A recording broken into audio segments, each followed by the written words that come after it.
May tanong ang marami, pwede bang magkaroon ng violation sa pagko-comment? Ang sagot, yes, pwede. Maraming creators akala ang violations nanggagaling lang sa videos, captions, or live streams. Pero kahit comments, pwedeng maging dahilan ng restriction kapag lumabag ka sa platform policies. Halimbawa, kung ang comments mo ay spammy, pare-pareho ang kinokomento mo sa maraming post sa iba't ibang creators, pwedeng ma-flag yun.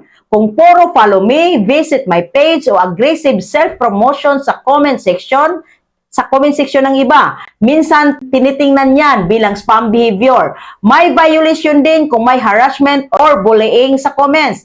Kahit joke lang sa tingin mo, kapag offensive, insulting o abusive ang dating, pwedeng ma-report. Mayroon ding tinatawag na engagement manipulation.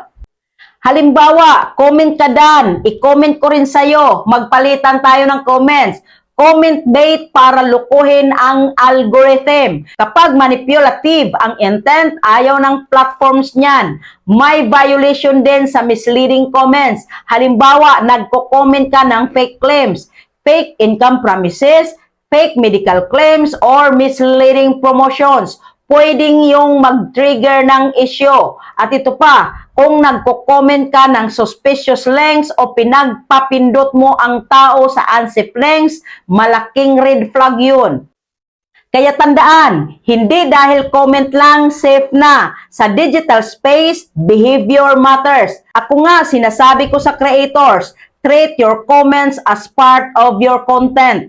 Dapat value-adding ang comments mo. Helpful, respectful, authentic. Actually, smart comments can grow your account organically. Kapag insightful ang comments mo sa ibang creators, napapansin ang profile mo. Kapag meaningful ang interaction mo, nagkakaroon ng curiosity ang tao. Minsan, comments pa ang nagdadala ng followers sa'yo. So instead of using comments to manipulate, use comments to build presence. Mag-comment para magbigay ng value. Mag-comment para makipag-connect.